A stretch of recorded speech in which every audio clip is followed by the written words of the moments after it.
Tatawagan na lamang namin kayo kapag may development na. Iimbestigahan namin ang lahat ng lead na ibinigay niyo sa amin. Pati na rin ang iba't ibang flower shop dito sa lugar natin. Huwag kayong mag-alala, ma'am, sir. Tahimik lang si Marie habang sinasabi iyon ng isa sa mga pulis na humahawak sa kaso niya. Hindi pa rin siya makapaniwala sa mga nangyayari. Just a month ago, normal ang buhay niya. Ang mga estudyante lang niya ang inaalala niya. Humigpit ang pagkakahawak ni Sid sa kamay niya. Mula eskwelahan hanggang sa makarating sila sa police station ay hindi na nito binitawan ang kamay niya. Para bang sa pamamagitan niyon ay magagawa nitong ibsan kahit paano ang takot niya. If I can't have you, you're good as dead. Please remember that. Muling gumapang ang kilabot sa katawan niya. Nang maalala niya ang nakasulat sa card. Sinong nasa likod niyon? Marunong siya makisama sa kapwa niya. Sa pagkakaalam niya, wala siyang inagrabyadong tao sa tanang buhay niya. Isa lang siyang normal na tao na walang ibang hangad kundi ang mabuhay ng tahimik. Marie, are you alright? Oh, what am I saying? Of course you're not, but please, come back to me. Now. Saka pa lang niya napansin na nasa labas na pala sila ng police station. I want to kill that bastard this very instant for doing this to you. You don't deserve any of this. Ni Sid, pagkatapos ay masuyong inakay na siya nito papunta sa kotse nito. Hindi ko pa rin gusto ang sinasabi ng mga pulis. Pagpapatuloy nito. Hindi pa ba sapat ng mga basa nilang sulat sa card para matanim ng mga kalkote nila na may nagbabanta sa buhay mo? Hihintayin pa ba nilang mapahama ka? Anong klaseng alagad sila ng batas? They're useless. Base sa natatandaan niyang sinabi ng mga pulis ay maraming kasong iniintindi ang mga ito kaya hindi makapagpapalagay ang mga ito ng magbabantay sa kanya 24/7 katulad ng gusto mangyari ni Sid. Hiningi ng mga ito sa kanya mga pangalan ng sa tingin niya ay posibleng gumawa niyon sa kanya. Dahil sa udyok na rin ni Sid ay ibinigay niya sa mga pulis ang mga pangalan ng dating manliligaw niya na binastad niya. Huwag daw silang mag-alala dahil mag-iimbestiga na raw daw ang mga pulis. Kapag may natanggap daw uli silang note galing sa culprit ay ire-report daw agad niya iyon sa mga ito.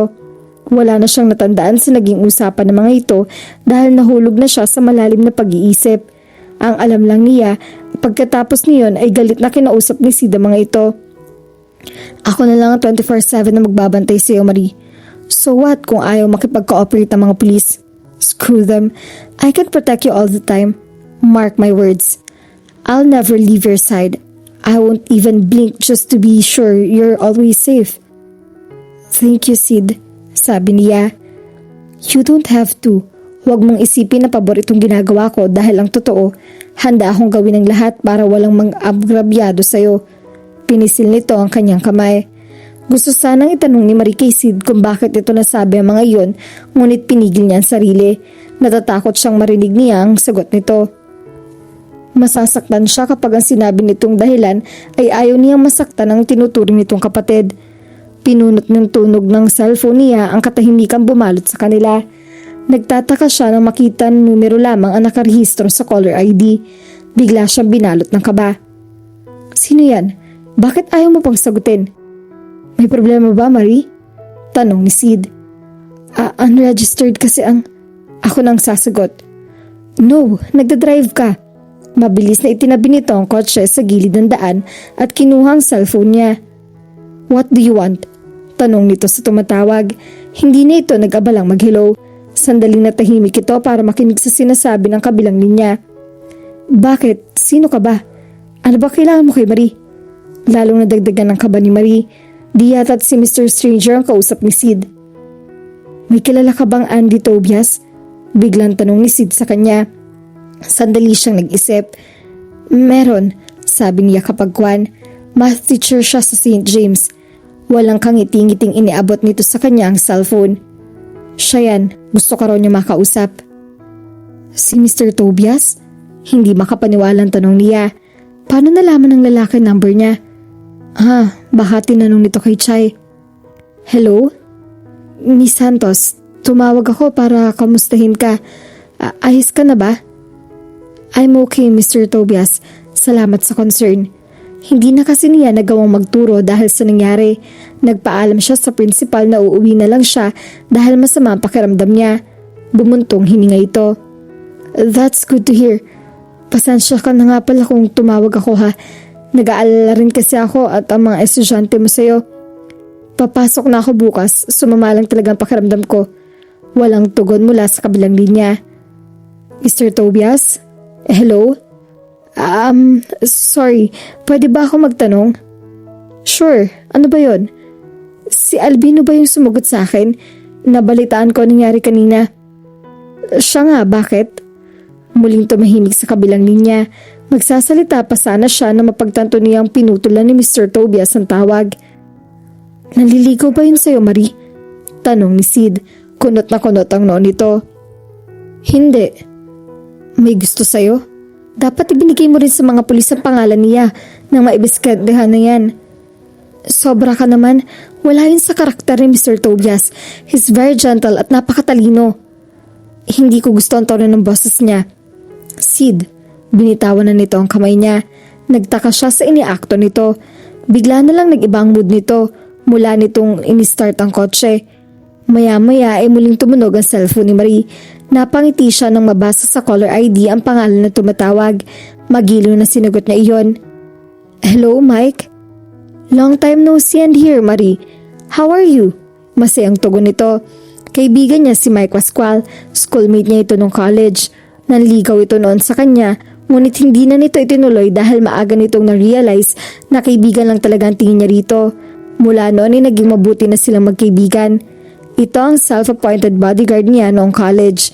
Sa sales ang trabaho nito ngayon, kaya palipat-lipat ito ng lugar na pinupuntahan. 3 months ago ay nagpaalam ito sa kanya na sa Ilocos muna ito madedestino. Ngayon lang uli niya ito nakausap. Nasaan ka ngayon? Hindi mo man lang ako tinatawagan. Nandito na ako, kaya nga humanda ka kasi susunduin kita mamaya para sa isang dinner date. Dinner date? Bulalas niya.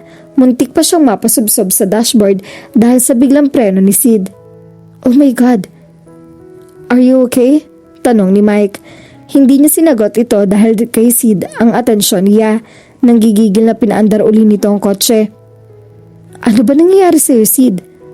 Don't mind me. Tugon nito habang nakatingin sa daan. And please tell that Mike person na hindi ka pwede makipag-dinner date sa kanya. Hindi maintindihan ni Marie kung bakit mukhang aburido si Sid. Marie, ayaw mo na ba akong kausap? Tanong ni Mike. I'm sorry. Hingin pa umanhin niya. About the dinner date? I'm afraid I need to decline your invitation, Mike. Wrong timing ba ako? Nagpa-reserve pa naman ako sa favorite rest. Sa bahay na lang tayo mag-dinner. Suggestion niya.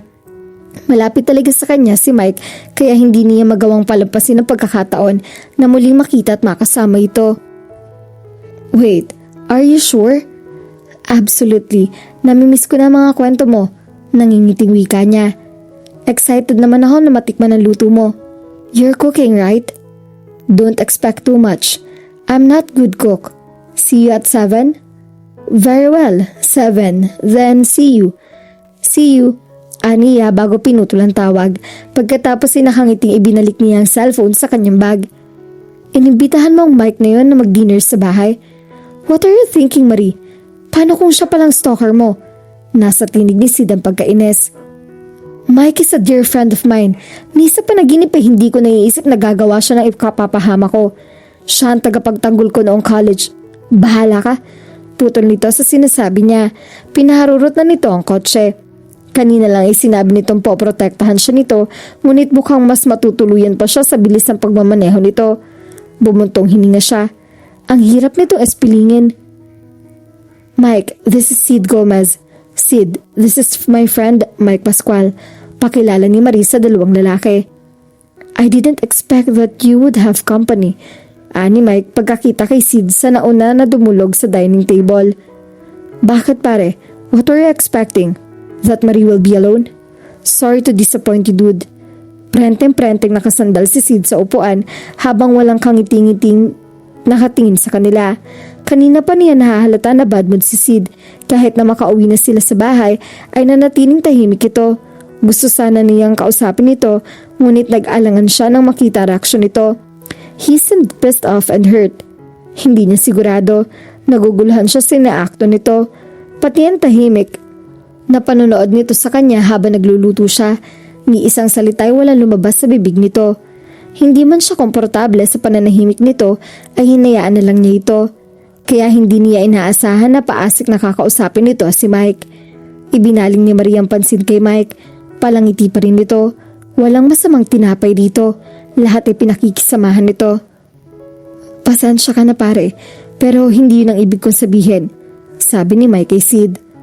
Ngayon lang kasi kita nakita. Kaano-ano? Teka, you look familiar. Saan nga ba kita nakita? Forget it, pasupladong hirit ni Sid. Let's eat so you can go home. Sid, bisita ko si Mike kaya huwag mo naman sana siyang bastusin. Tumayo na si Sid.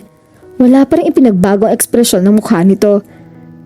I'm sorry Marie, doon ako sa kwarto ko. 3 is a crowd, right? I'll give you 2 some privacy. Excuse me. Anito at dali-dali na lumabas ng dining room. Pinigil ni Marie ang sariling habulin nito. Nagagawa niyang pagbigyan at kampihan nito sa lahat ng bagay pero hindi sa pagkakataong iyon. Mali kasi ang ginawa nito. Binastos nito ang kaibigan niya. Oh, he's albino, right? Siya yung sikat na model. Tama ba ako, Marie? Untag ni Mike sa kanya. Tila hindi man lang ito naapektuhan sa ipinakita ni Sid dito.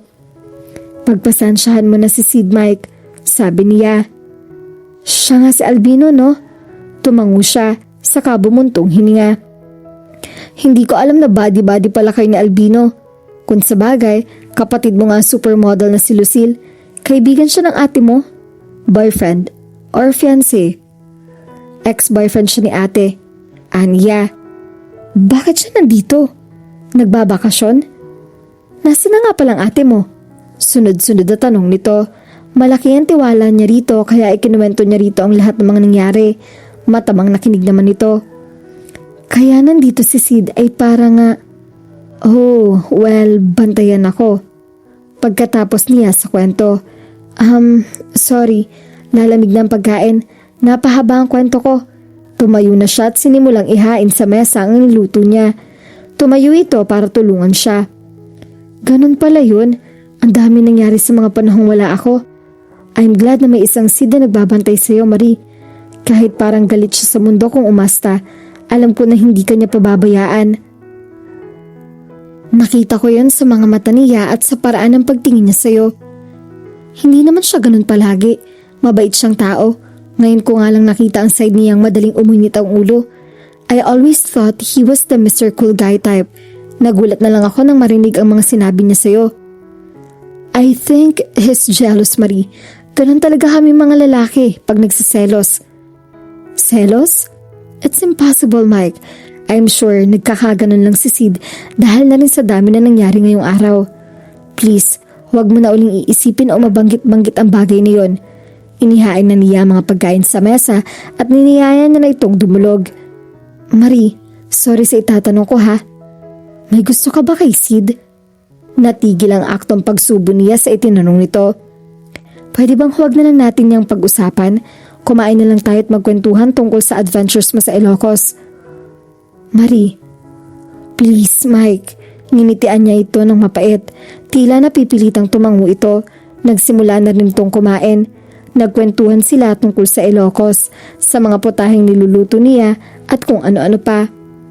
Mike was such a good joker kaya wala siyang tigil sa katatawa sa mga hirit nito. Hindi nila namalayan ang oras dahil sa dami ng mga ikinuwento nito. Naputol ang pagkukwento nito na makatanggap ito ng tawag mula sa kapatid nito. Marami pang araw para ituloy natin ang kwentuhan, Marie. I enjoy the food. Sa ulitin ha. I've enjoyed your stories. Wala pa rin kupas. Nagtatawanan pa rin sila hanggang sa makarating nila ang front door. Ihahatid pa sana niya ito hanggang sa gate, ngunit tumanggi ito. Ikinukonsidera daw kasi nito ang sitwasyon niya. Hinalikan pa siya nito sa pisngi bago ito tuluyan ng paalam. Hindi na nawala ang ngiti sa mga labi niya. Finally, he left. Dagli siyang napapihit. Sid, I love to see you smiling, Marie. But I hate the fact that it's not because of me. Napaawang ang bibig ni Marie sa sinabi ni Sid, ngunit agad din niya iyong itinaboy sa kanyang isip. Walang ibang kahulugan ang sinabi nitong iyon. Ipaghahanda na kita ng makakain. Wait, Marie. Maagap nan hawakan nito ang braso niya. I know you're mad at me. Sorry.